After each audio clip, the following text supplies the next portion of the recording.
Well, hello everybody. Welcome back to Aquarius Rising Africa with me, Chantal, your hostess with the mostest awesome guests and viewers. I keep telling you all. And tonight we have the amazing Mr. GaryWayne, who's sitting in the background, and I'm very excited to be doing this, but nervous. I have to tell you all I'm nervous, so you got to just send me good happy vibes. Yeah, thank you. It's been such a pleasure because yeah, we're going to be talking about the Book of Enoch and the ancient bloodlines. I didn't know what to start with first, but thankfully we have Gary on for more shows than this, so lots to look forward to. Yeah, but anyway, without any further ado, ta-da, Mr. GaryWayne, how are you? Welcome, welcome. I'm so happy to have you here. Well, thank you for inviting me, and very happy to be here, and very much looking forward to the conversation today. Absolutely.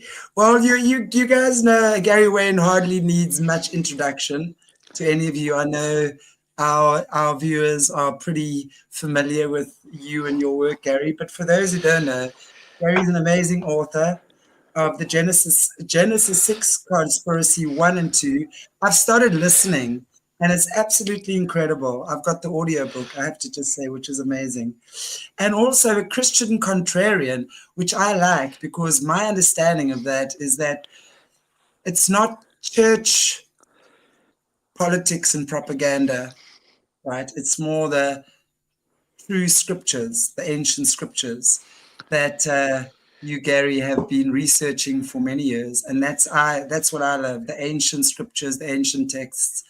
That is, for me, just holds so much truth. But of course, I think human beings being human beings, and so many of us that have messed it up along the way, there's so many gray areas right now. And really, you're such an expert in so many of these fields, and a real expert, that's for sure. So I'm very grateful that you are here, Gary, and thank you again for joining me.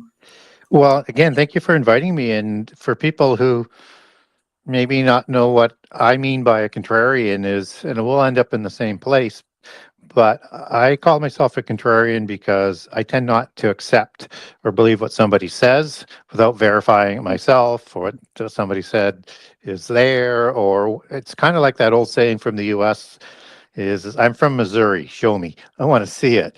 So that makes me a contrarian. And because I like to verify things that will put me at odds with standard dogma.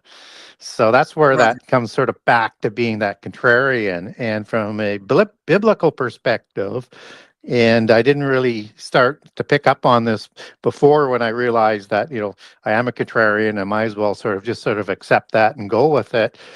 But there's some contrarians written in the Bible called Bereans. And so from a biblical perspective, I look at it as being a Berean. And what the Bereans did was they heard Paul speak, and they didn't accept anything unless they verified it within the Old Testament. So um, Right. Right. that's what I like to do with all of my research. And I don't mind, I enjoy researching outside the Bible. I think we can get a lot of good context that way. But we also want to measure it for consistency within the sources itself and other polytheist sources and secular sources. And how does that stack up with what the Bible says, and to note where the direction is the same and where it parts. Right. It's very interesting. And I mean, since I've been having this channel for what, 4.5 years now, I think, um, there's so much information, right? And especially when we're looking at the ancient bloodlines, Yep. right? As well as the I want to say the Book of Enoch to me is very, very interesting. So to me, there's a lot of bleed over, right, from some of and I'm going to say it right, I don't know my Bible very well at all, so I'm not quoting scriptures or anything, just the normal teachings that I've understood, as well as I like to look at the missing books of the Bible. Now, I know there's a lot of stuff there, which I know is hogwash, but I think if they've taken it out, they've taken it out for a reason. So I want to go find what that reason is, right? That's me. So I'm going to go dig, because I really think so much we've been lied to, we've been duped, we've been taken for the fool, and we've sat there and just ate it up, right? So I really think it's time to dissect what's true and what's not, what's real and what's not real, right? Yeah, it's really important because if you're attending a sort of standard church today, you're not going to be taught any real meat in terms of prehistory or prophecy.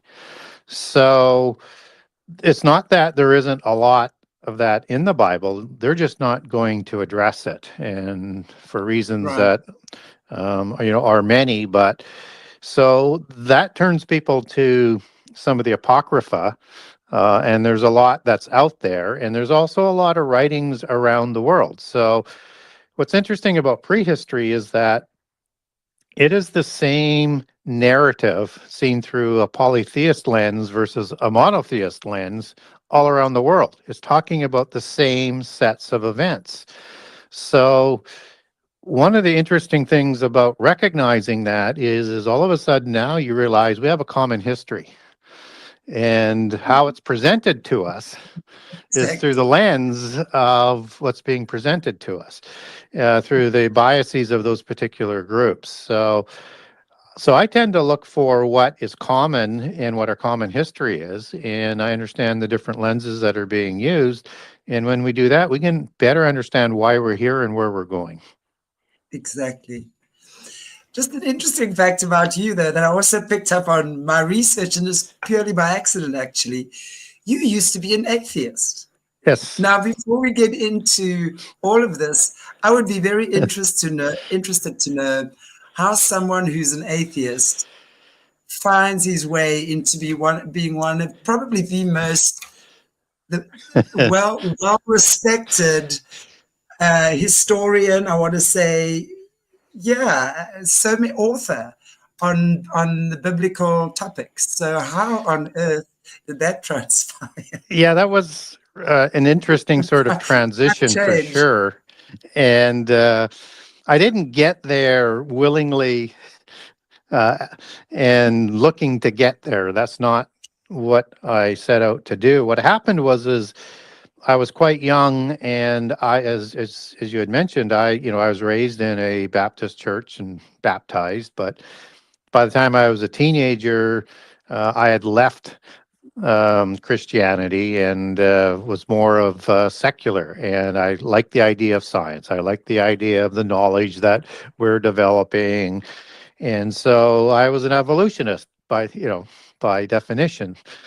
And so, as opposed to a creationist. And so when I was about 20 or 21, and it's late on a Friday evening when my brother and a friend were having a lot of beers and getting into it, and they're talking as we get into the evening about false prophet and antichrist. And I have a little bit of knowledge on that because I saw movies of The Omen and with Damien in the 70s and the 80s. So I was kind of familiar with some of that, but only from an entertainment perspective. So I had no idea what the challenge was going to be when they asked me how much courage I had and would I take a challenge. And I said, sure, I'll take a challenge. And they said, we want you to read a book.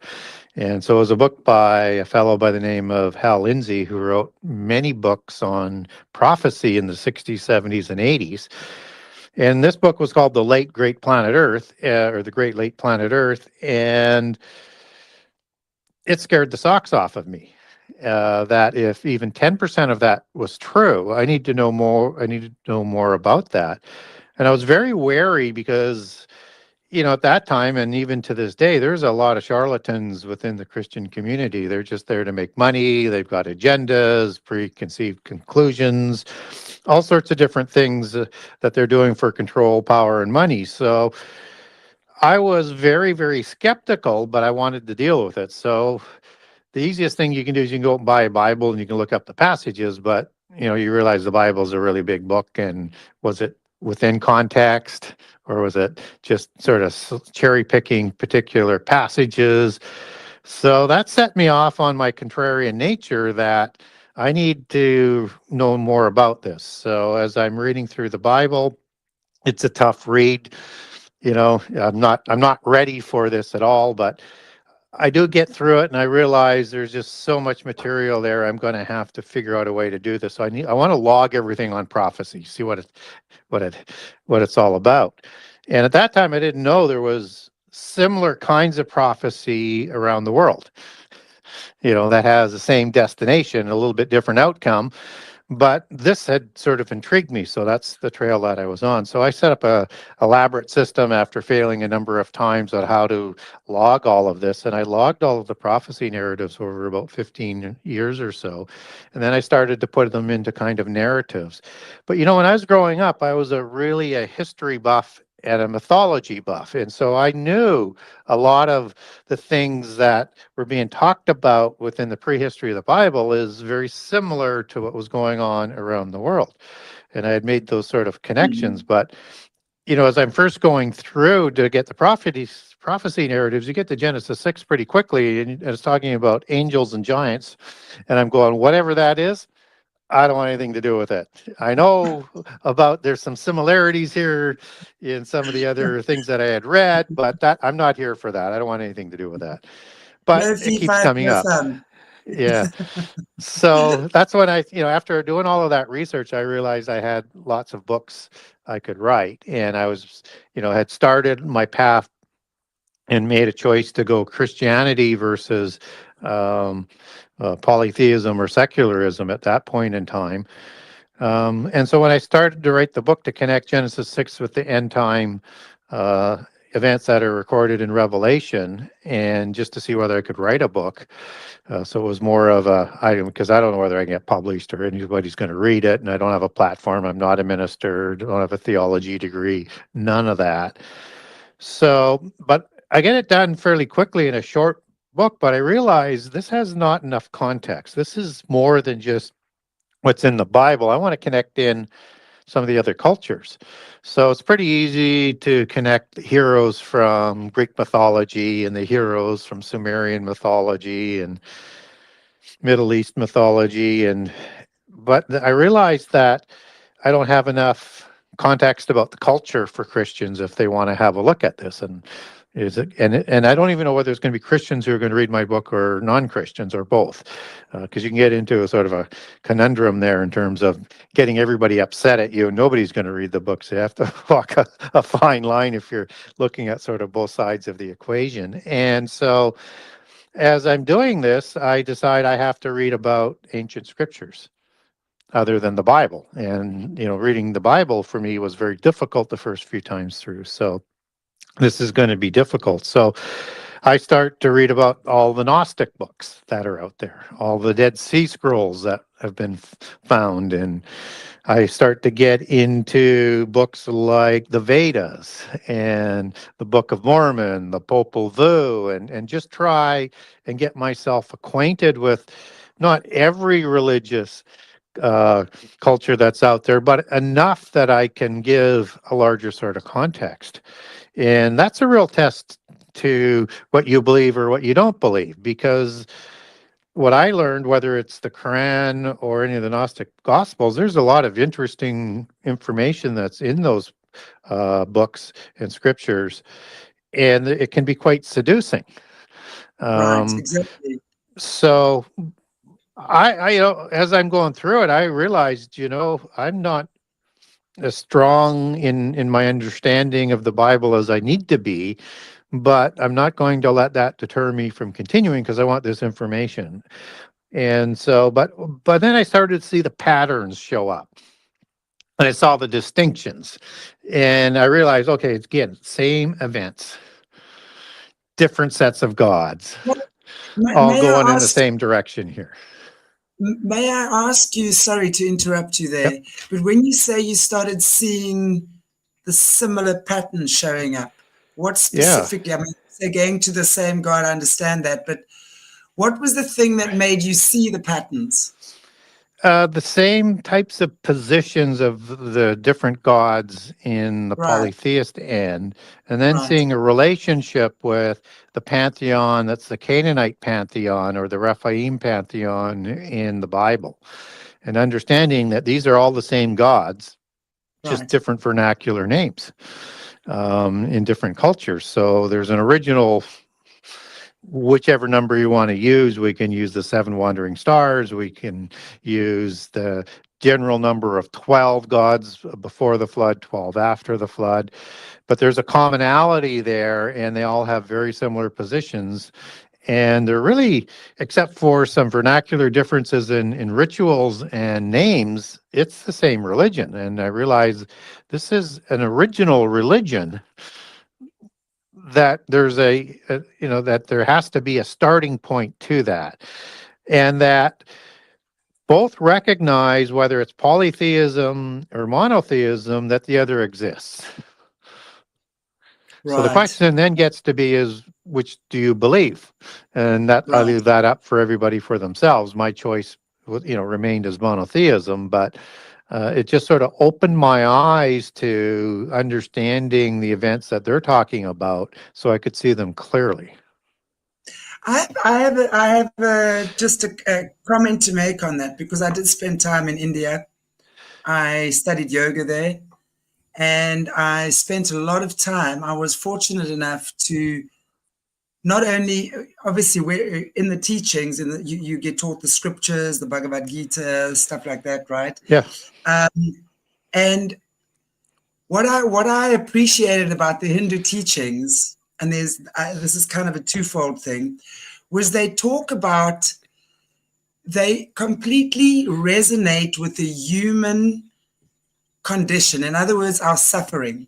So when you talk about, like, Krishna and all of that, each one represents an element. So it's not necessarily a person or a god or anything, but it's a element of human nature, right? So it's how human nature comes together. How, for example, the 5 senses come together, how the one wars with the other. So it's more like a storytelling way of understanding our nature as we war with ourselves as well. And having spent time, because after I did the yoga training, I was fortunate enough to be invited to spend 3 weeks in an ashram. And these people had not even seen white faces before. I was like a celebrity there. I had photographs taken around every corner with a pale face type thing. Yeah. But when Yeah. you start speaking to the locals, it's not many gods. It's one God with many faces. So, for example, they will tell you Ganesha is, for example, in Hindu text, Hindu scripture, the remover of obstacles, right? So when you have a time really moving, challenging situations out of your life, you would connect with Ganesha, right? And at other times, like, for example, Hanuman is the playful one. He's like the monkey one, right? So he would appeal, a lot of the children would appeal, Hanuman would appeal to a lot of the children because he has that playful nature. I'm not sure what your take is on that.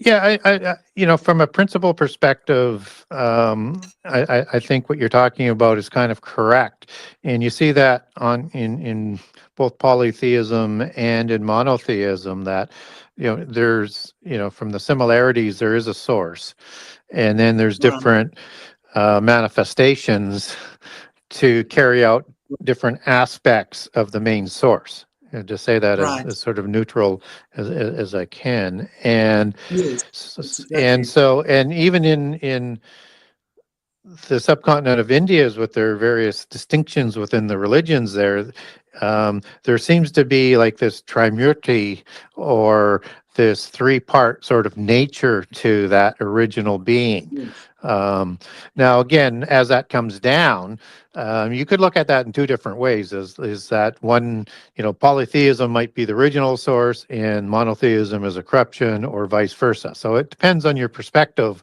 on that. right. But and that one is counterfeiting the other, or vice versa. So again, Yeah, that's why it's important to do your research and make your own decisions so you know why you believe. And I'm not, when I go on to shows that aren't Christians, I'd like to, inform the audience that I'm not here to convert you. I'm just here to provide you information, and encourage you to learn more and then make your own decisions. So, yes, I saw those kinds of similarities that were popping up. But you have a different sort of distinction as that sort of gets presented down into the physical world. And the physical world tends to be more of the home of the humans and some of the offspring of the gods, and where godhood is trying to be achieved, as opposed to, from a biblical monotheistic perspective, that our godhood would, even though it comes back here, is uh, connected to heaven. So there's a bit of a difference there, but again, you can see the commonality. So there's a common history that we have that helps to explain why we're here today, and then there's a common sort of destiny that we're headed towards with a slightly different outcome. And that is absolutely extraordinary, no matter what belief system that you're in. And if you haven't made a decision as to what you believe, understand that no decision is still a decision. So, uh, Exactly. I so agree. you just haven't chosen a side, and that means And even from a gambling perspective, you've got no chance. So, you've already made your choice. You've got no yeah, chance. You're right. yeah. It's So, interesting. Wow, that's super interesting. I enjoy your perspective, and I have to say I fully agree with you.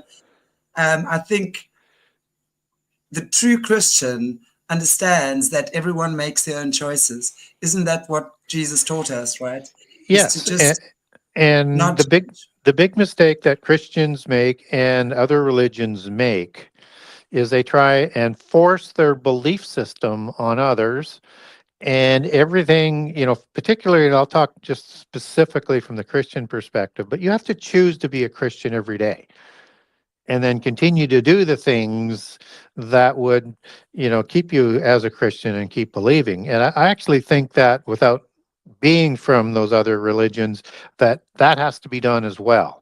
So Yes. you have to know why you believe what you believe, and then continue to choose. And if you think you can force everybody to believe what you believe, that's never going to happen, and it fails all the time. And the best way to emulate, um, what you believe, is to role model what you believe, and that should encourage people to come to you or run from you. Right. but Exactly. Put but on your Nikes. the only way you can invite them in is to show that this is a better way. It's through example. Absolutely. Yeah. Absolutely, it's through example. Wow, I love this Yeah. conversation, and Yeah. I know we could. And even in this sort of overarching thing, in terms of what we're here to, part of our reason of being is, Jesus says he is the way. And you have the way that is talked about in the same way in polytheism, and it's the way of, Buddha. It's the way The of middle path. Yeah, Zoroaster. It's the same sort of terminology. So we can't deny the similarities just because we're of one belief to another, but we need to distinguish the nuances. absolutely. In Buddhism, and I'm not a Buddhist, but I know quite more about the Eastern teachings. He talks about the middle way, because the story of Buddha is that he was born super rich in a palace, never left the walls of the palace Yep. until he was 29 years old, and then he decided to take the path of austerity, which was then he went with complete, like, sleeping on thorns and cold and snow, etc., and came to the conclusion that neither one is the good one. You've got to find both that meet you in the middle. Sometimes you're going to have it hard. Sometimes it's nice to have luxury, right? Or good things in life. So enjoy both, but don't get stuck on any. And that's where the the mind, they talk about the miseries of the mind, and it's the miseries of the mind that keep the human stuck in suffering. So when we end that, then that's when we move forward. So it's true. It's a very different way of looking at it. It's two different ways Yeah. that one can see a similarity. But as you say, who do you choose, right? Yeah, Each individual has we to have choose to. what works.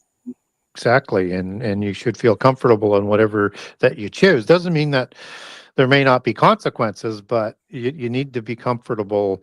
And once you start to decide, what you believe, you can find more about why we're here, and Exactly. and then do more in that sort of kind of direction. What's also interesting about Buddha is he was the avatara of Vishnu and received that knowledge, which is a Right. very important concept as we see that's being used in the world today of the avatara. They don't sort of distinguish who the avatara is. You just get the avatar sort of notion, but that's, and I was going to biblically say, what what I is the tell. avatar? I haven't heard of that. Well, that's the receiver of the spirit, in this case Vishnu, Right. and that provides additional power or knowledge, and so it's going to exist within Buddha, within the soul and the body of the physical world, along with Buddha's spirit. You'll have the symbiotic sort of relationship. And so biblically, and I like to remind Christians, we ought not to just sort of dismiss this thing that we would know as well as being described as an incarnation, because biblically we know Satan had that ability to do that. And he actually enters into Judas to give him additional encouragement to betray Jesus. So we know that that's an ability that the gods or fallen angels, as from a Christian perspective, can recognize and say, hey, whether or not we agree with that story or not, we have to recognize there's more going on in this world, and the Bible gives us a glimpse of some of that to help us be aware of those things. We shouldn't just say, "Hey, that's nonsense." That's, you're gonna be surprised if it ever sort of presents itself because you haven't prepared yourself. Exactly. Wow. Wow. I'm really loving that conversation. And I think I could definitely go on for hours with that. But I would really like to maybe ask you if we could sort of go to, and I think Bloodlines rather than the Book Yeah. of Enoch. Or what do you think we should touch first, Book of Enoch or the Bloodlines? Well, probably Enoch, because it provides a little better Yeah, context for Bloodlines, I think. yeah, that'd be great. So, what is your take on the Book of Enoch? You just got to look on the internet right now. There's so many podcasts on it, and so many people are Yeah. saying similar things, yet different things. So I'd love Yeah. to hear your perspective on that. So the Book of Enoch isn't in the standard canon in the Bible, although a lot of church fathers recognized it, but it didn't hit the standard to be included. And the first big issue with the Book of Enoch, and by the way, I like Enoch a lot. It's like 99% sort of, I think, directionally accurate. But it has a couple of issues as well, and we'll sort of touch on that in a couple of minutes.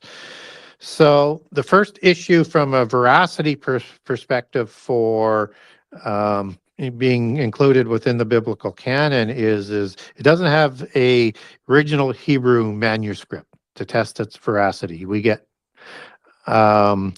pieces of fragments, but we don't get the whole manuscript, so we can't verify at all.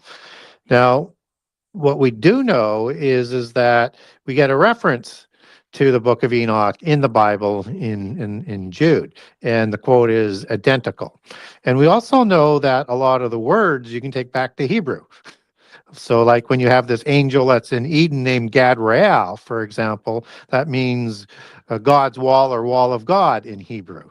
So, when people are wondering who the Ophanim are, well, we get that biblically too, with part of the Watcher group says the word Ophan to describe the angels within the wheels.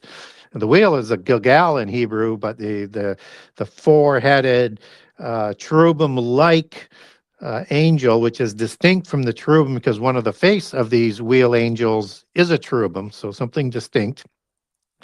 Right. And that's the Hebrew word Ophan, and Ophanim is the I am male plural, so the wheel angels or the wheel ones. Just as seraphim might be, a dragon angel or the dragon ones or the serpent ones, because they have a Right. serpent face, right? So Right.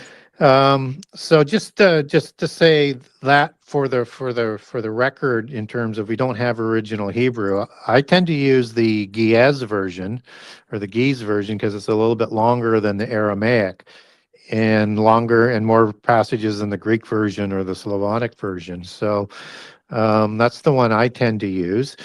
And as I say, I think there's a few corruptions in there.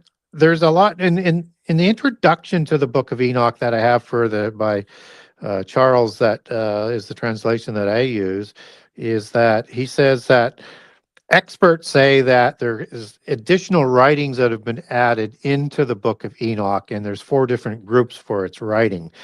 So whether or not that part's true or not, and that may be more the prophetic side that's in the Book of Enoch, if I'm looking at the prehistory side or the prophetic side, I still measure, is that directionally accurate or not? And that tends to be the case.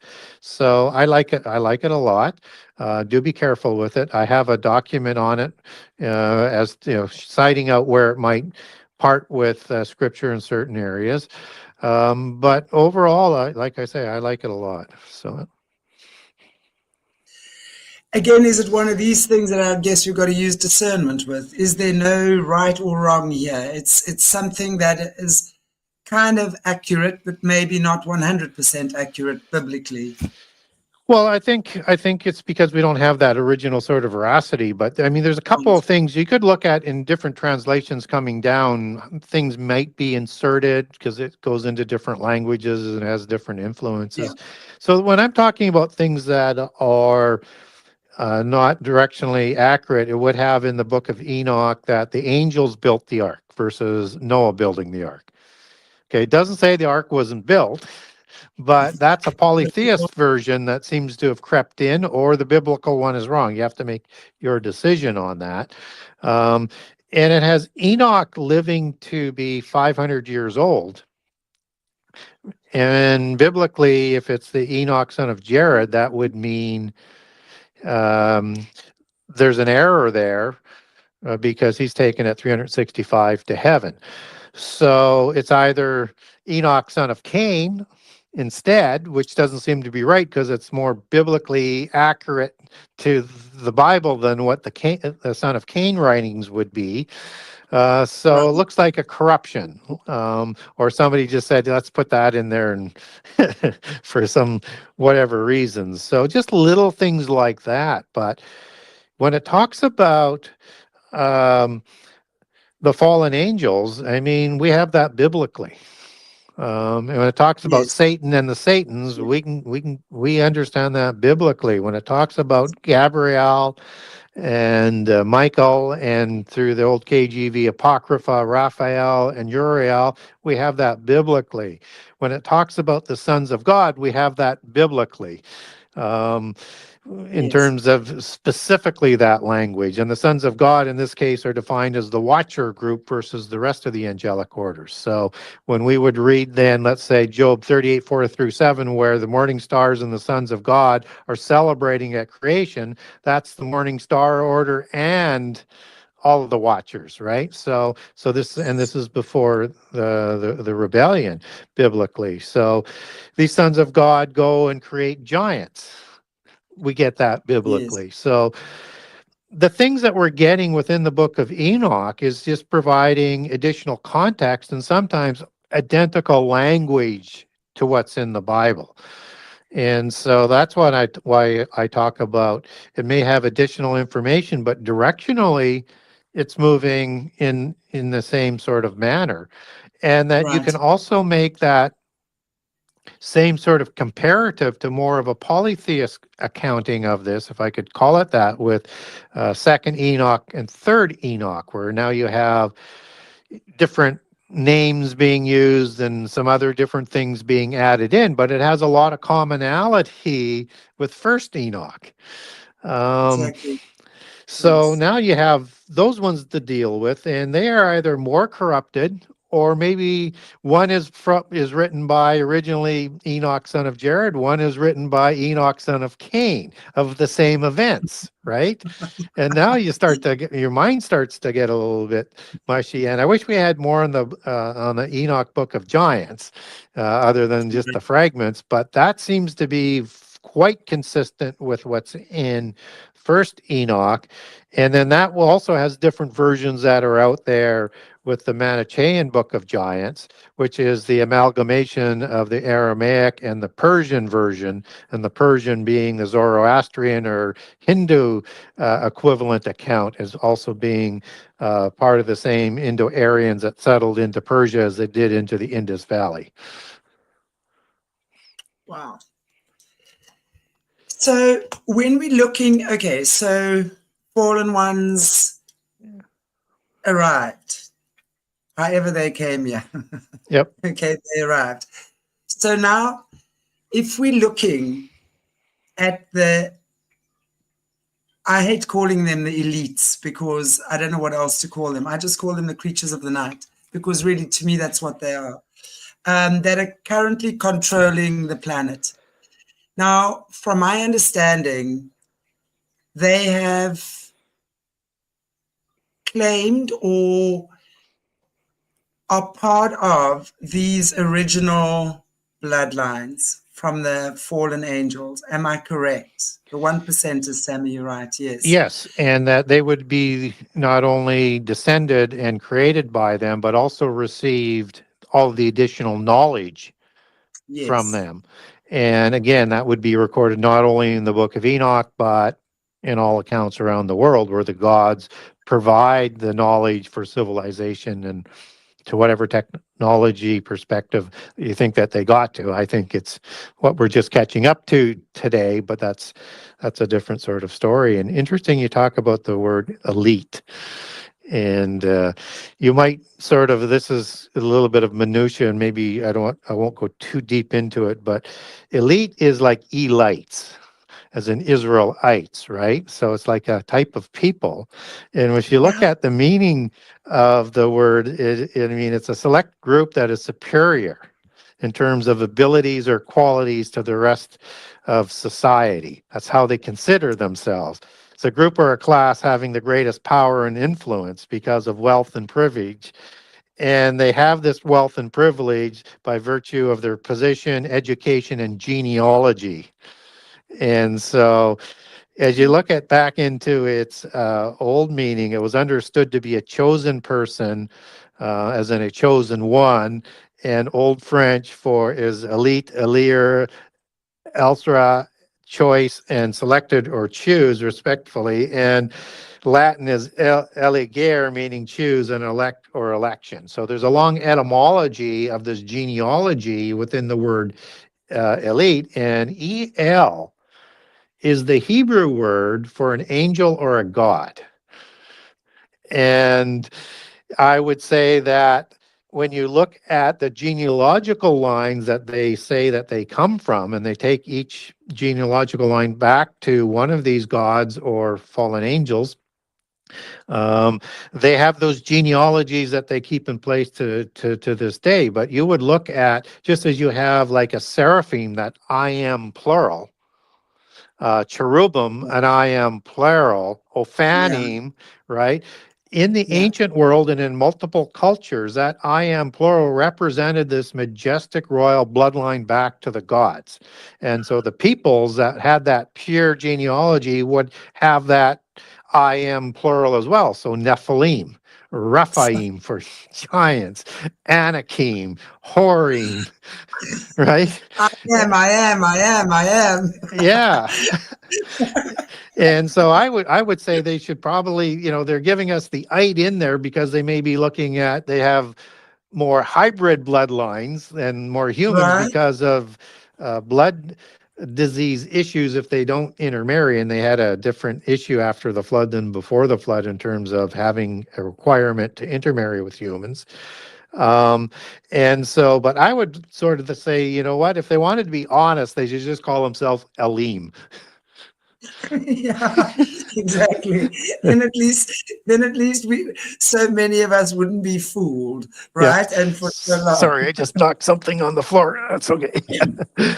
So No yeah, so problem. if we understand that this is the group that established the four-class system all around the world, then it starts to really sort of make sense as to why they think that they're superior, A, from their genealogy, and B, from how they were able to usurp the top two classes and keep the mundane, the humans, to the third and fourth class all around the world, whether it's the feudal system or it's the class system in India, or it's the four-class system on a First Nation in North America, Central America, and South America. It's the same system. Again, that cannot be a coincidence, and it's all a bloodline system for the priesthood and the chief, for the king and the governance and the warriors and the army and those who get educated. And who will run the oligarchy companies. It's the same organizational structure all around the world, and that's So, how they've controlled things as the elites. so now that I have this burning question, and you all Americans don't come for me now. I'm not Yeah. being rude. I'm really just asking this question because I have to ask it. So obviously all these bloodlines, the elites, they would have their presidents and stuff Yeah. operating as well. Hmm. But now this gives me the question about Trump. I Yeah. mean, where does Trump belong in this equation? Because to me, I see the system as not really offering us anything other than their puppets.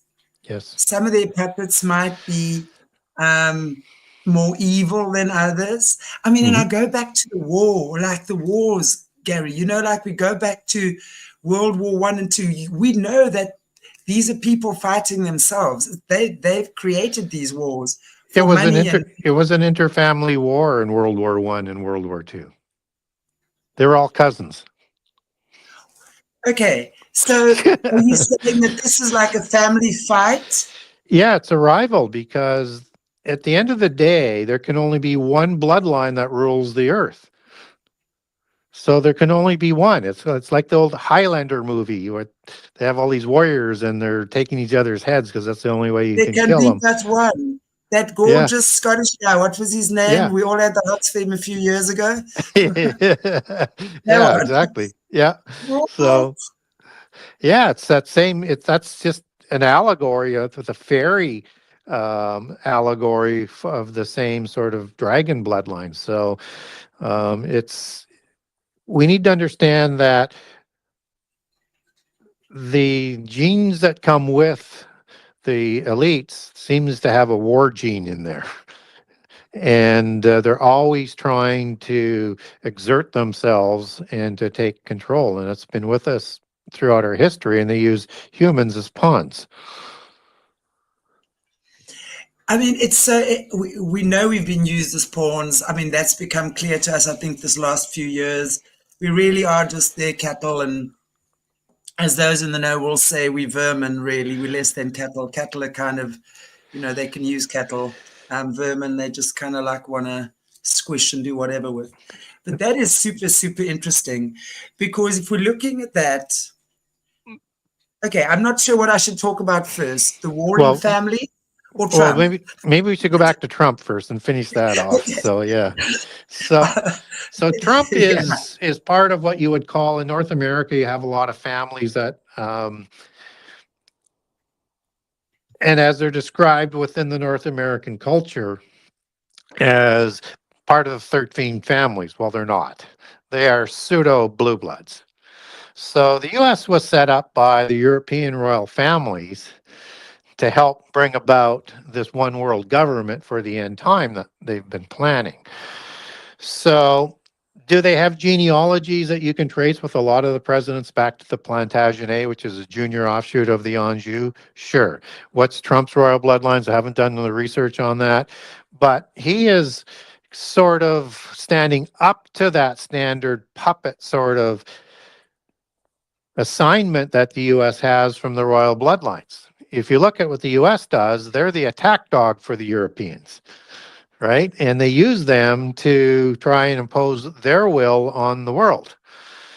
Trump is saying no, but Trump is only saying no because he wasn't allowed to run within the Democratic Party, which was a Democrat before. So does he have strong bloodlines? Probably not. But it's still, the U.S. is the most powerful nation in the world. So that's what we sort of focus on.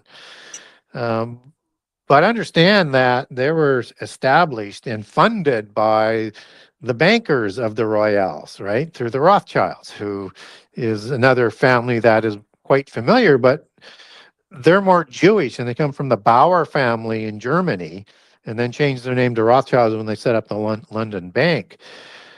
Doesn't mean that they haven't intermarried into the bloodlines and haven't ennobled themselves higher, but they're still quite low level in terms of the original bloodlines. So we want to be careful of the ones that we can see visibly, because of the ones who are very powerful are more in the background. They like to be invisible, so to speak, as the invisible ones.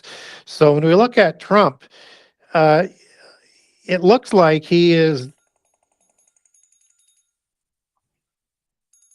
sorry about that.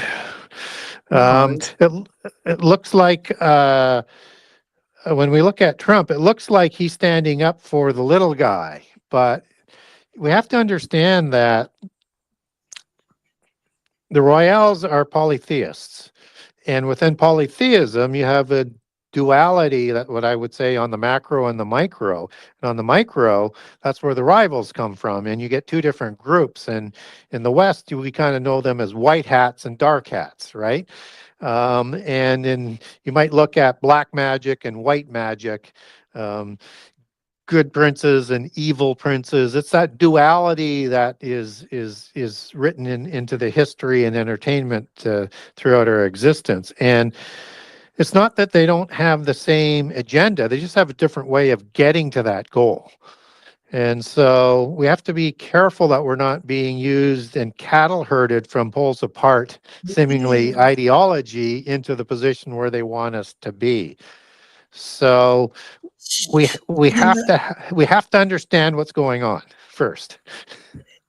It's two wings of the same bird to me.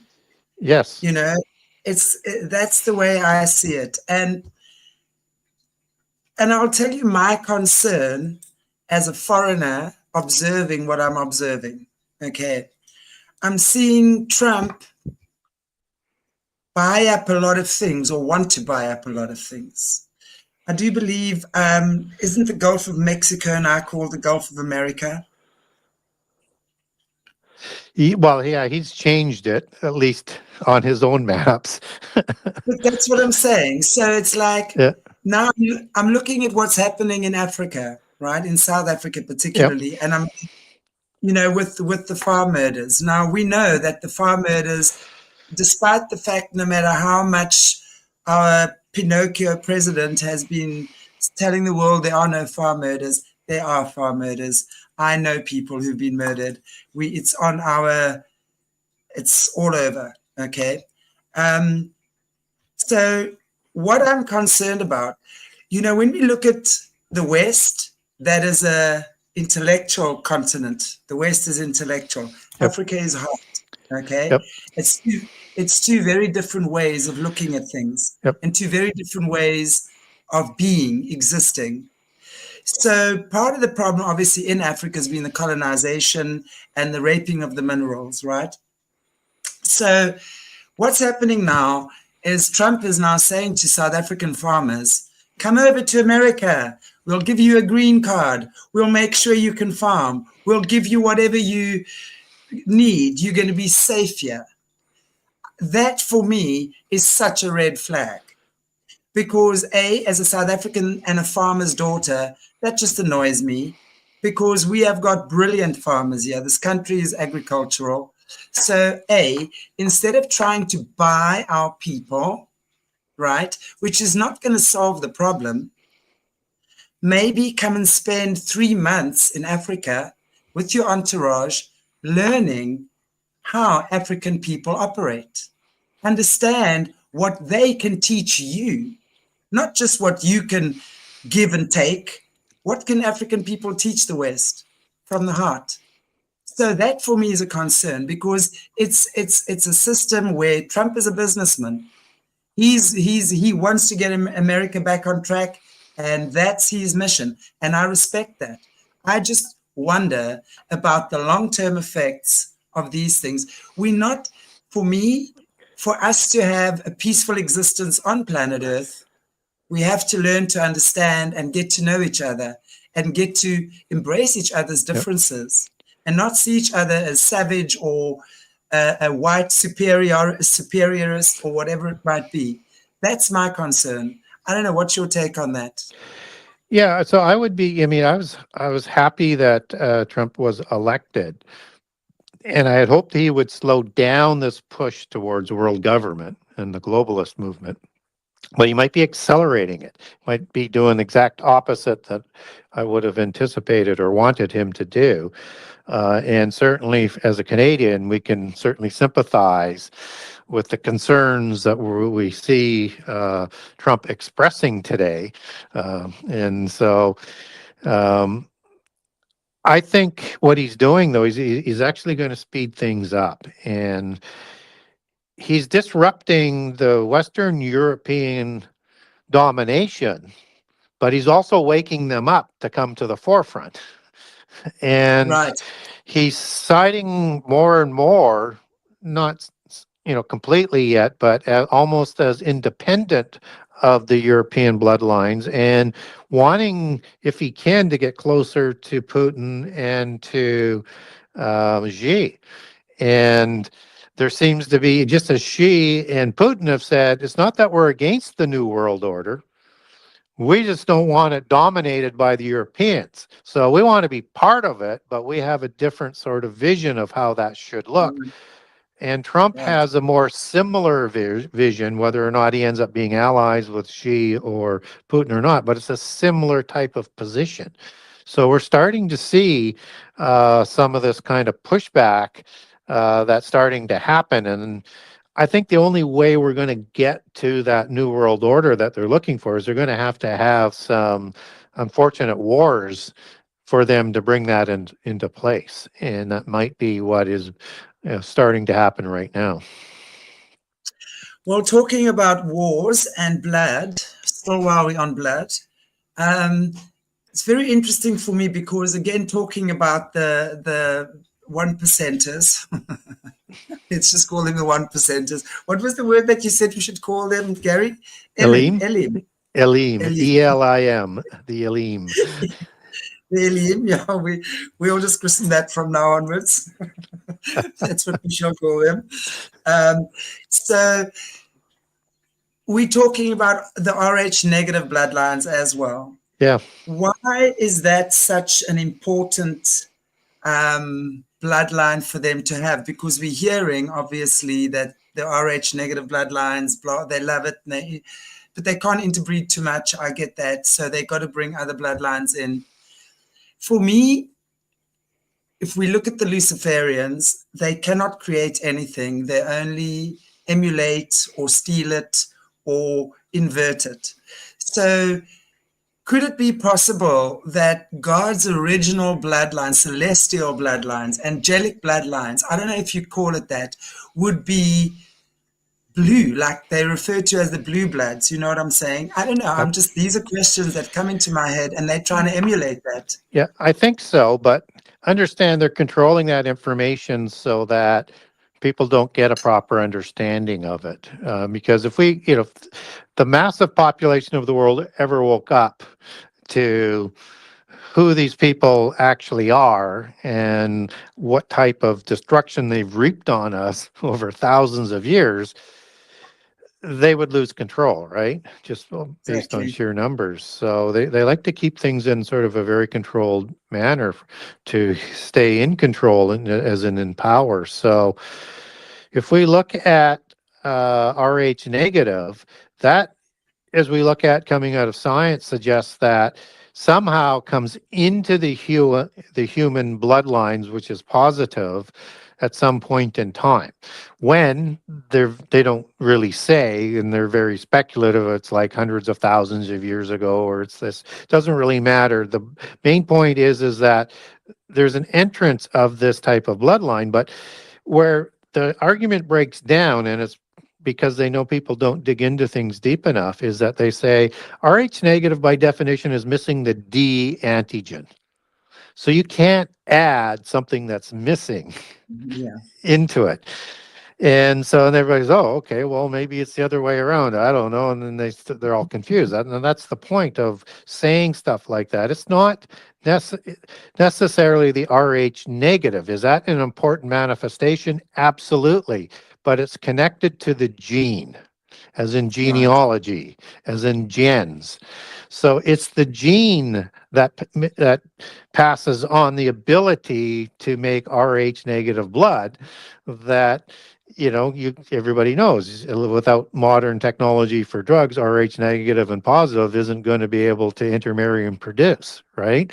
And actually, Right. the Rh negative tends to kill off the positive, and the baby dies. So it's a situation that, again, nobody ever talks about that because we're told not to talk about that. We're just not told why we're not permitted to talk about it. So when we talk about genses, what do we mean on that? I use an allegory in book 1 called the fairy gens, which goes back to the elven gens, which is rooted in the Elbe gens. So Elbe, France, for example, is home of the Elbe Gensians, Elbe Gensians, as part of the Cathar sister religion and religion of the Templars. And so LB gens is, and LB means, as you take that back in its etymology, whether you go into Norse or you go into Old English or you go into Latin, means white and pale, as what a giant would be. And sort of the first part of the name of Albert or Albion or Alberta from the sort of matriarchal sort of bloodline. So you have this meaning that that is associated with hoary and pale and white, and then you have gens, which goes back to a specific patriarch, and as it's defined in Latin. So it's this genealogy from specific patriarchs or matriarchs, and it's with the matriarchal bloodline that the Rh negative is passed on through their genses. And so I also call that the gene of Isis, as it's called in some of the occult religions as well, which is kind of the word they use for Genesis as well, right? They very good at utilizing word and word play. And so this LB gens is one of those key genses. Now, there was a parent god before the flood in Greek mythology named Iapetus, and he produced giants, and they were named Gog, Magog, and Albion. And all of those names also show up as giants again after the flood. So probably giants named after the flood. Those are also the 3 giants associated in British mythology and celebrated in around London and into the Welsh area. And so we have this one genealogy that goes back to the Albigens as one. There's another really, really important one that's called the Cretagens, Krettgenes. And that word Creta, as you take that back in Semitic and in the Ugaritic text, is the island of Crete. The god that's associated with Crete is Zeus, and the parent for the Cretagens. And Zeus spent a lot of time on Crete, and he produced through Alcmene a giant demigod named Hercules, who produced the Herculidean bloodline of kings that produced Gyges kings, and many of them were named Gog and Magog in that sort of tradition, naming after those giants before the flood. So that's the Cretagens. You have in Rome, you have there's several genses there of the black nobility. The Julia gens is the most common, that goes back through Augustus and Caesar to the 100 families of senators that take their bloodlines back to Romulus and Remus, who was the offspring of Ares in the Greek culture, or Mars in the Latin culture. Again, that's the Julia gens. They have these specific genses all over the world that they track. And that's the gens that is passed through a matriarchal bloodline of the Rh negative. So when they started new dynasties after the flood, they would take a pureblood fairy. Fairy is the matriarchal allegory for the bloodline. Dragon is the male allegory for the bloodline. They would take a female and intermarry with a pure as a fairy queen and intermarry with a dragon pureblood bloodline. So let's say in a fairy tale, you might have Uther Pendragon, who produces King Arthur, marrying Queen Guinevere. Both are Tuatha De Danann, and she is a fairy Tuatha De Danann bloodline as well to start this new Camelot dynasty, right? And so they, Fascinating. yeah, and Wow. so, and biblically, we get some of that shown as well. In Genesis 36, which is an addition on to the Table of Nations, you have the Dukes of Seir, which are in Eden, and it helps to explain what's going on after the flood. These are Horim, Horim. These are giants, right? And Horim has a daughter named Timnah. And Timnah is a pureblood Horim, a red-haired giant, pale skin, and is going to marry an individual named Eliphaz. Now, before I dig into that a little bit deeper, the word Duke, as it shows up in the KJV Bible, goes back to the Hebrew word Aleph. And these Alephs were the Alephim, as the Catholics called them, and show up as a bloodline of people in the Catholic history that they kept. And the Alephim, or the elf, is the root word for an elf queen or an elven queen or a fairy queen, as those bloodlines will later intermarry with the Kassite dynasty and then migrate to Europe. So now, Eliphaz is the son of Esau, brother of Jacob, who inherited or stole all of the birthrights, blessings, and Messianic promise. Wow. And they create the Amalekites, named after the Amalekim giants, and they're going to go live amongst the Amalekim in Petra. And then Esau is also going to marry Oholibama and create another set of Horites, which are the hybrids, and the Amalekites are the hybrids, giant humans versus the purebloods. So Ites, Aim, so to keep those sort of separate. So they did this because after the flood, the giants had a fertility issue that showed up versus before the flood, where they seemed to not need intermarriage with humans and could produce in great numbers. And this seems to have shown up with an inability to produce enough females. And so even in the Ugaritic text, with the creation of the Rephaim, they're doing fertility rituals to bring back Baal and Anat, offspring gods, versus El and Asherah, which were the parent gods before the flood, to reproduce more giants, not just to produce on the land. They wanted more demigods produced, but Baal and Anat are gone too. They've gone to the pit prison as well. So in order to not go extinct, they have to intermarry with humans. And so now we start to see these hybrid humans and giants, which becomes these genses down through history, and why they start to lose some of those features that they would have originally had in the first generations because of the dilution of the family bloodline. And they also have to continue to intermarry and add new blood in, lest they get Habsburg jaw disease or hemophiliac disease, right?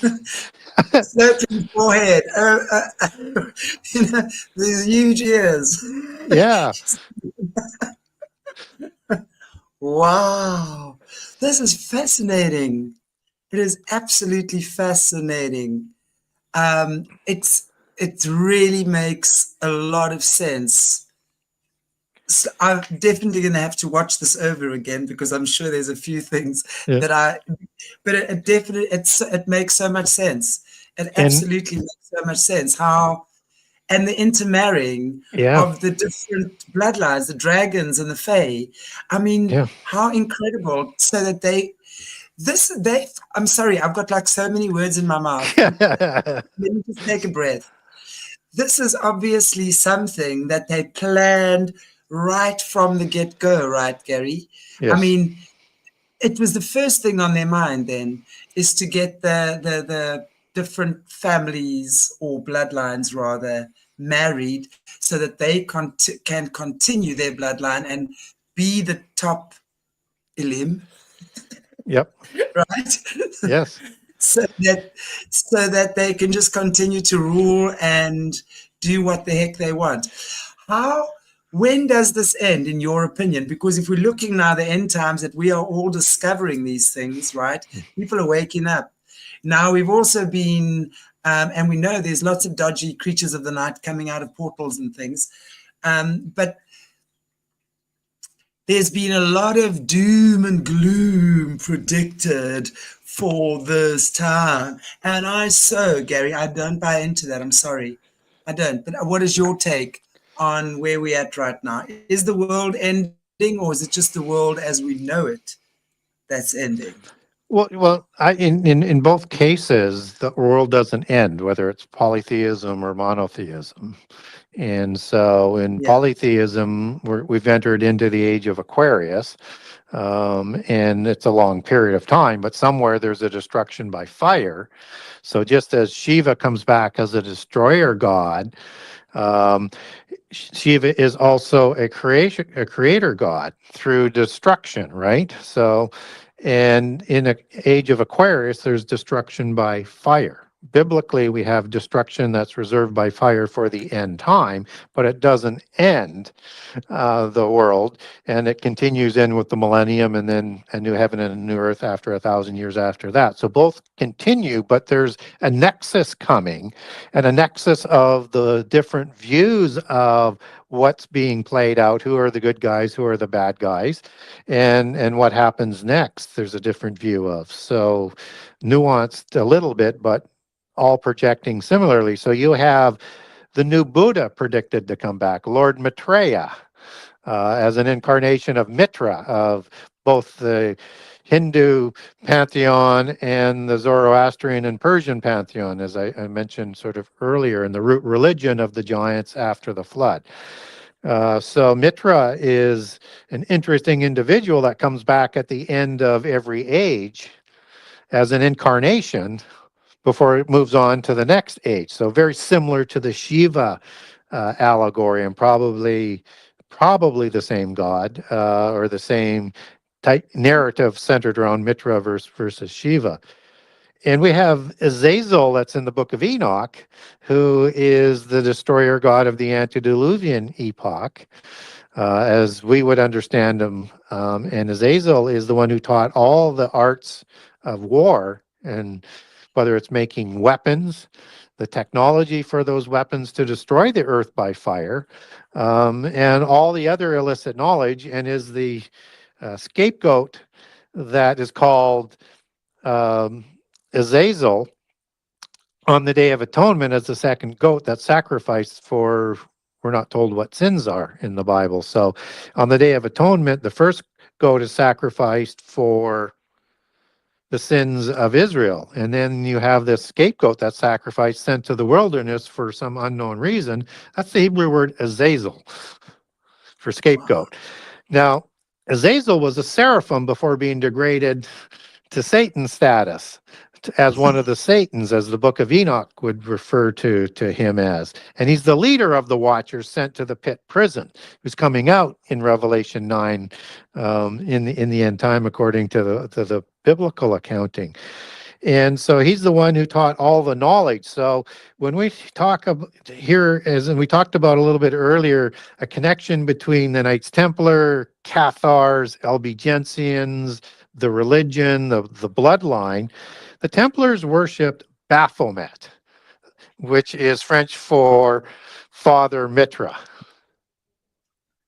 Right. which is seemingly the same god and fallen angel as Azazel. Right. Wow. And Mitra will come back as an incarnation in the end time. And Azazel will be released out of the pit prison in the end time in the Bible and is associated with the Antichrist. Now, and we're not told how that association works, but he's the one who comes up out of the pit prison and kills the two witnesses. And at the time Antichrist comes to power, and then Antichrist in Revelation 17 is called the one who comes up out of the pit prison. The one who once was, now is, was not, but he's also human because he also received a mortal head wound.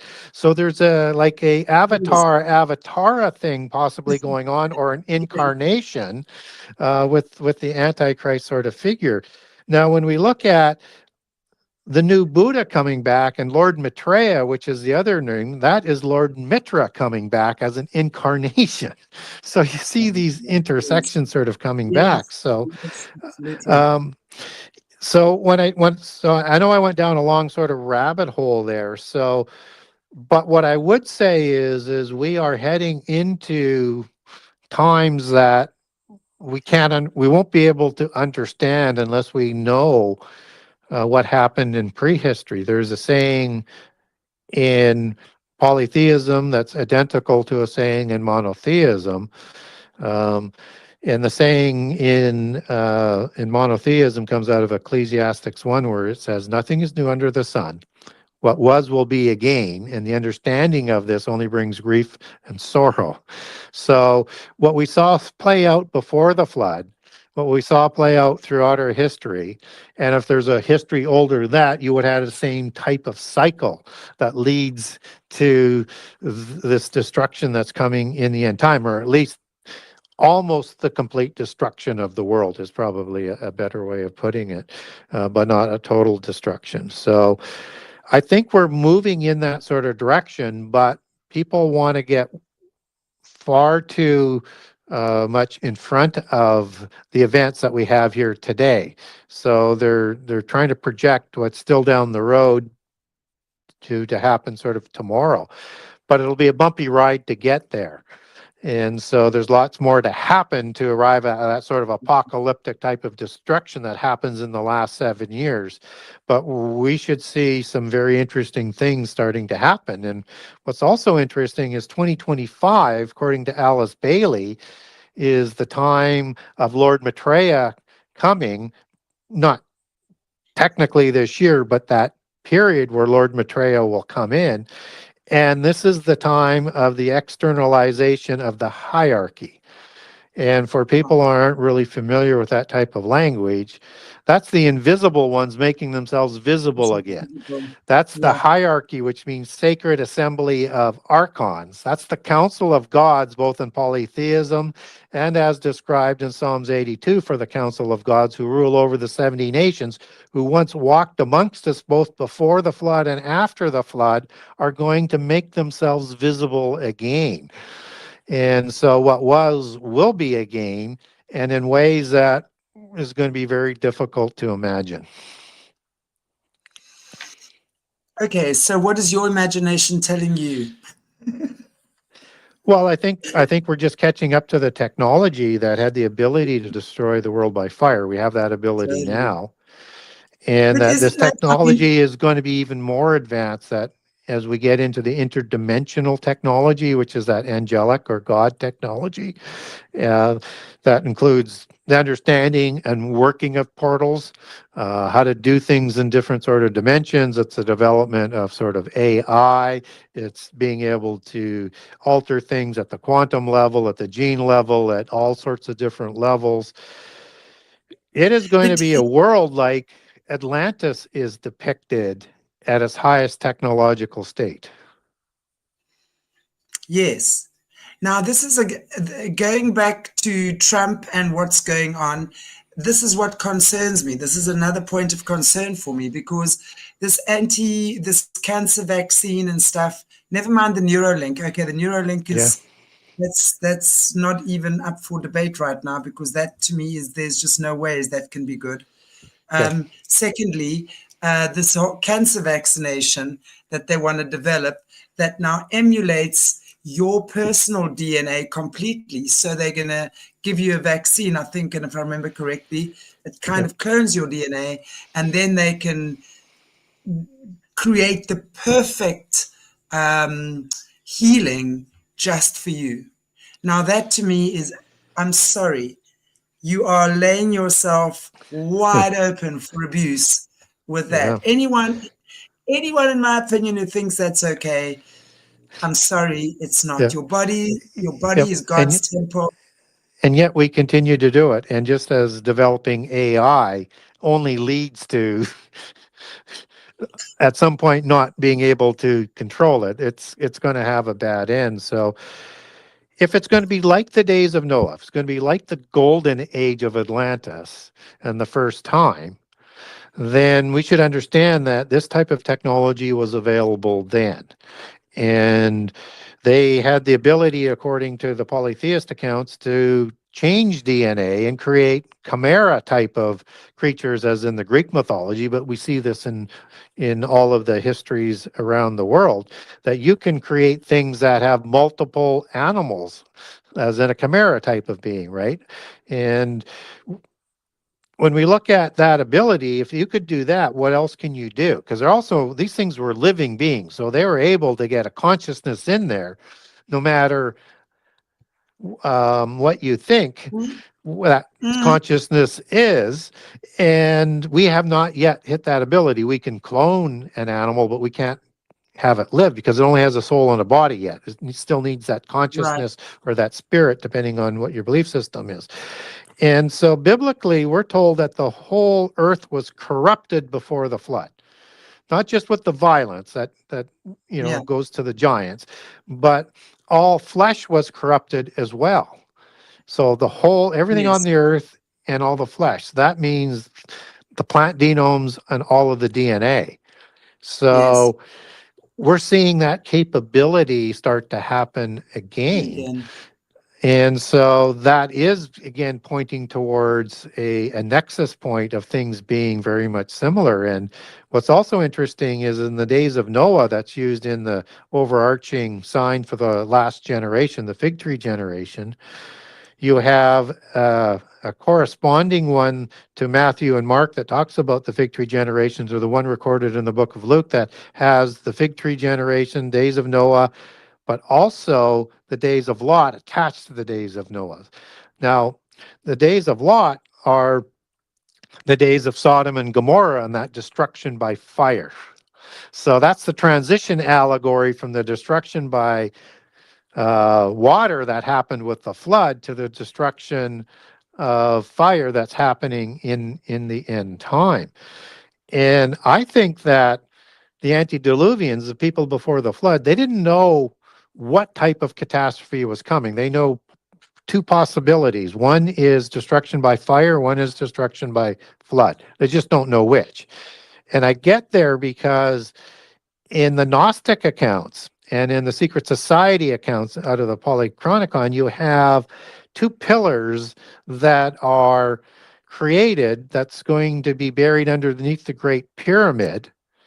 That is the location to all the knowledge that ever existed. And it's done Right. allegorically in 36,525 books on 9 volts underneath the pyramid. But they put the instructions on two pillars, one that could just survive a flood, so it would float, and one that could survive the destruction by fire. So they didn't know which one was coming. And so I think the flood comes as an intercession to prevent destruction by fire. So that, because that is reserved for the end time. And the antediluvians knew something was coming when they prepared for both. Fascinating. Because I remember at school when we were being read Bible stories, we were always told, now that's interesting because you talk about certain belief systems that believe the age of Aquarius, that the destruction comes by fire. Yeah, the So water bearer. Yeah, that's me. What would the yeah, what would the if I was being read Bible stories as a kid that's saying that the way that God will end the world this time is by fire. We were always told it's going to be ending by fire. That's what I've always remembered. Yep. So, I mean, is that a certain type of belief system, or I always put that down, what people termed fire equals hell. I sort of took it as hell, but I'm wondering, I mean. Well, Plato, when he was writing down the information about Solon visiting the Egyptian priests in the Atlantis accountings, they were told by the Egyptians that there are certain cycles of destruction that come throughout the celestial processions, and one is fire and one is water, and they come on regular time frames. So I think that however those cycles work, we have a couple examples that we can sort of look to see how this kind of works. And Plato, in his accountings of that history, was also saying there has been more floods than what we remember. And they may not have been as big as the Great Flood, but they would be significant, that almost had an existential threat as well. But what we do know is that we had a flood and there's fire coming. Now in 2 Peter 3, it talks about a destruction by fire in the beginning that's reserved for the end time, and about the planet that was in the water and out of the water that perished. And people say, well, that's talking about the flood and ignoring the rest of the details, except that the whole earth didn't perish down to its foundations. Exactly. In the flood. It was just everything on the land, nothing in the sea, and the world didn't die. So in the beginning, you have this opening verse to Genesis 1:1, and Genesis 1:2, you have the Ruach of the Elohim, the Spirit of God, hovering over this chaos. So now it's this earth that's in the water, that's out of the water. And in the days 1 through 6 of creation, that I would say is a renewal of the earth, based on Psalms 104, when God sends his Holy Spirit, the earth is renewed. And this is also in a passage that is describing the creation of the angels and the foundations of the earth. And in about day 4, you're going to have the separation of the waters from above from below, that's going to create the firmament, and so you can develop earth underneath, and it's called heaven.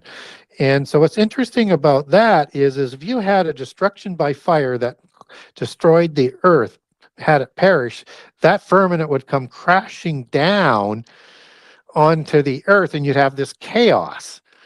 So now if you look at Genesis 1, 2 through, day 6, this is the renewal of the earth, and, bringing non-chaos to the state of chaos so that you can have light. That's the same, again, creation story, at least from the chaos aspect forward, that's in all cultures around the earth. So now you have a destruction by fire, a renewal of the earth, a flood, and a destruction of fire Wow. that's possibly in our generation. Wow. So, well, Who we knows? don't Yeah, really know. we have to watch things closely. And that's the fun part. I mean, isn't it wonderful to be alive? Because you never know what's going to happen 2 seconds from now.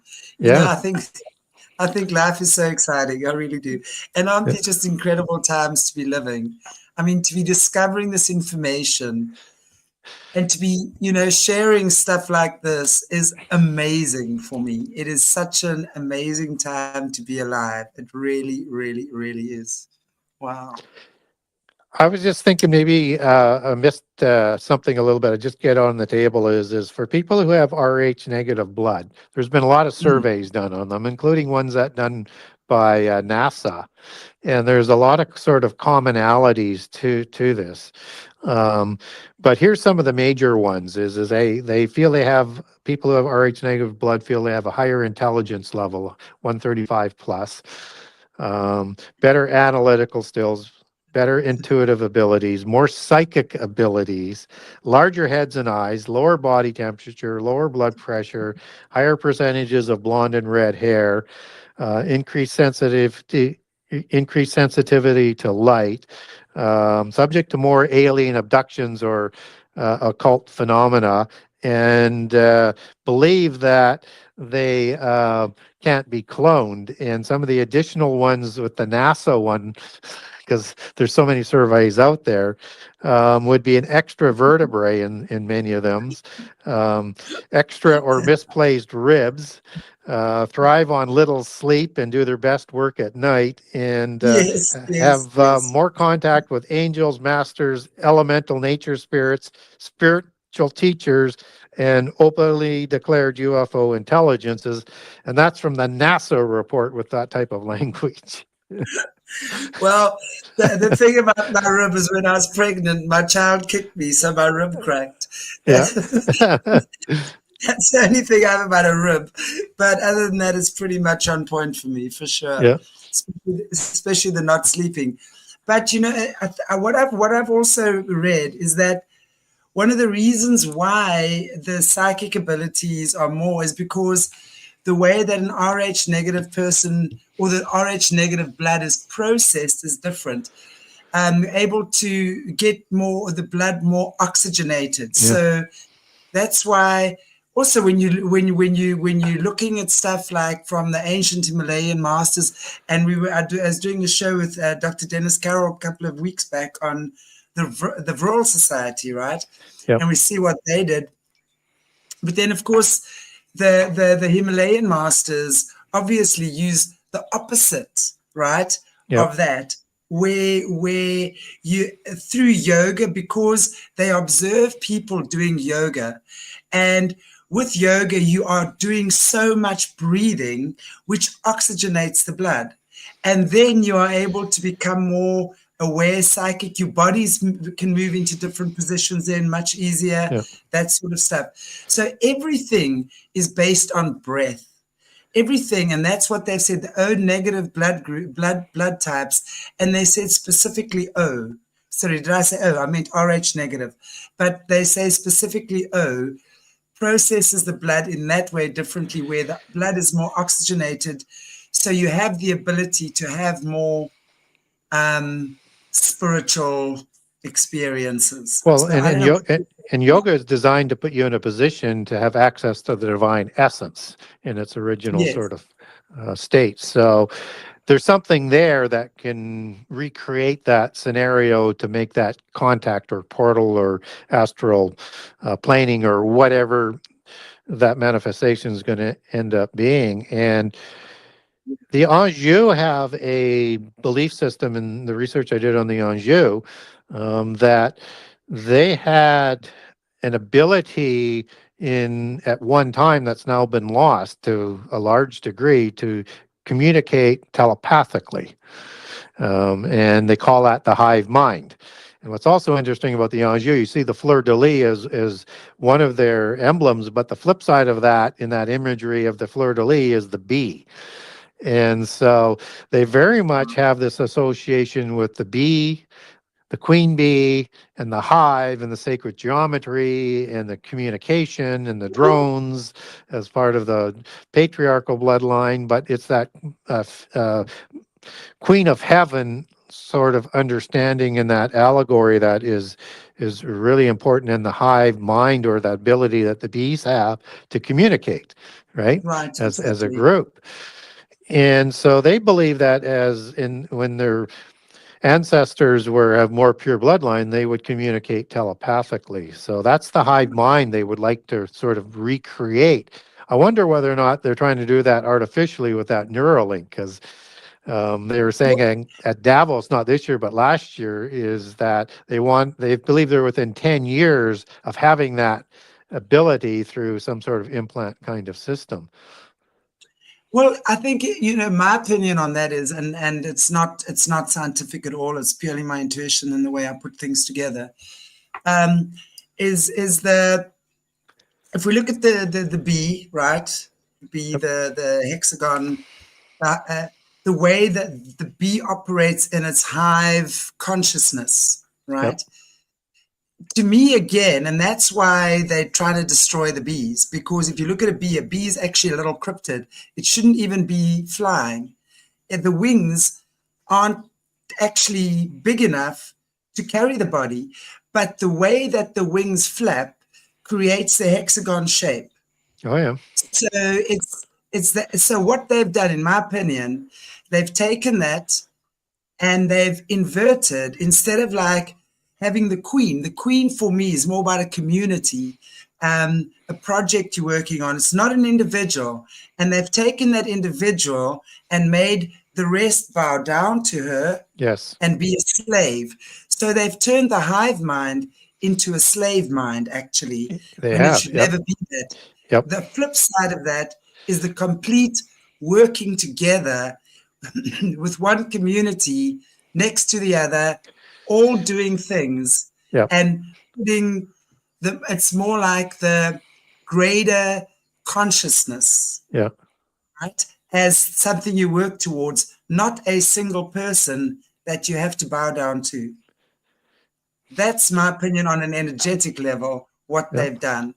And now, of course, I was going to say, and I used to look at all of that and saying, well, that's kind of interesting, and whether or not that's all true or not. I understand the allegories and the meanings and the philosophy and things behind that.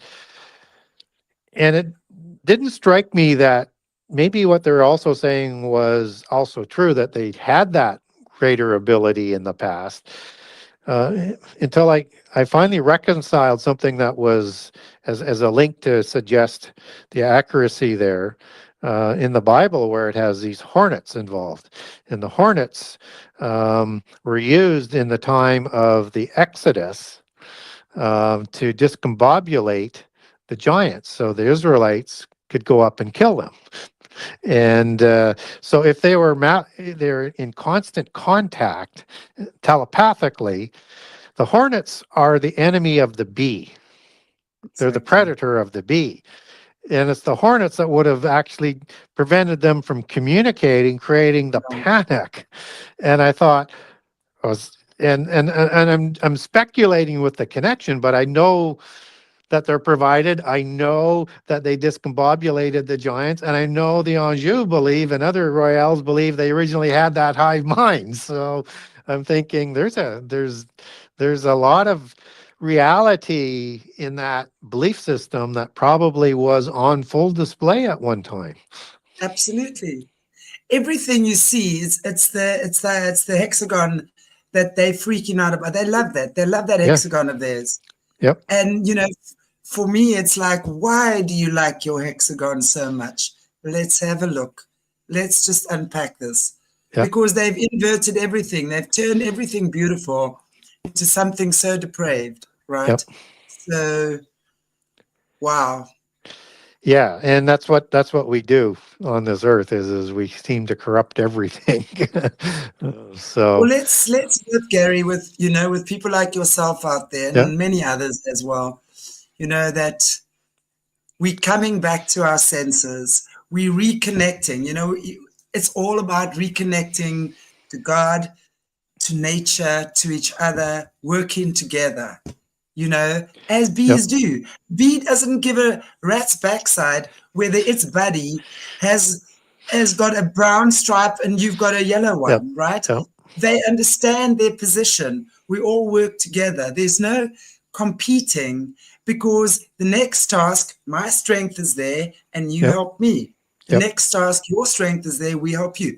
We all working together, and we understand when you are better to lead that project, I'm better to lead this project. We understand it. There's no fighting about who's getting promoted and who's sleeping with whose boss, right? Which bee is buzzing around the queen's hive?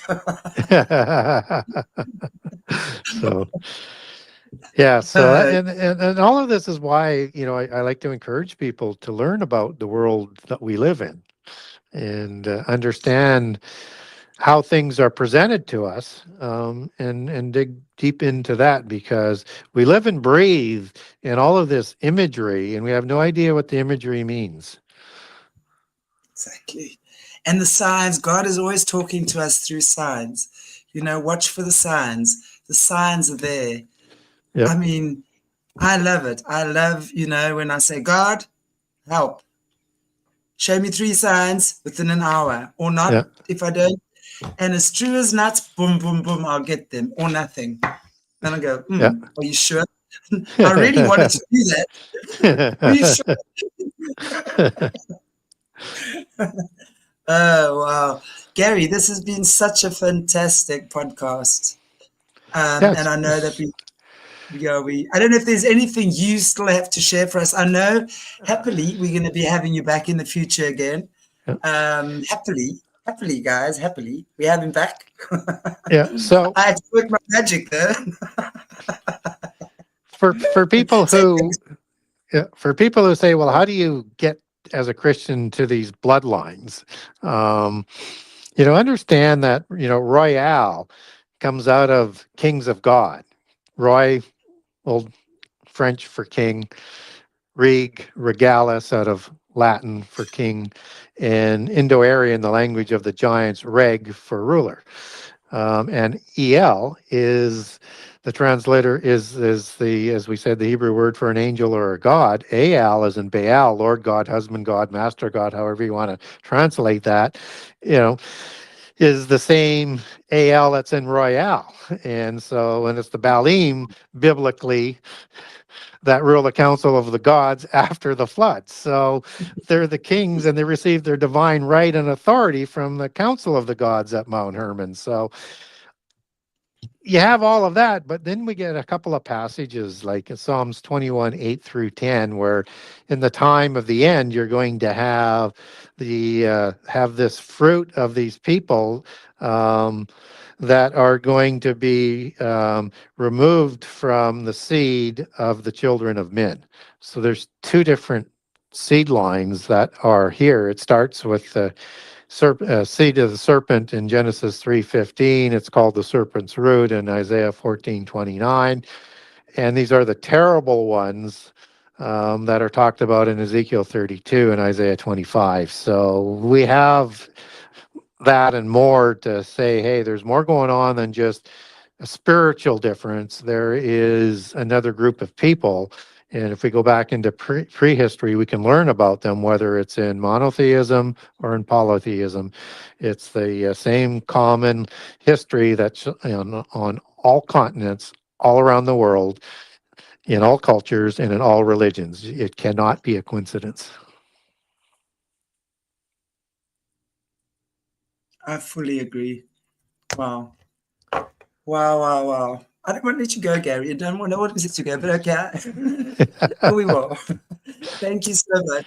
Thank you. Thank you so much. It has been a wonderful show. And we've got our viewers,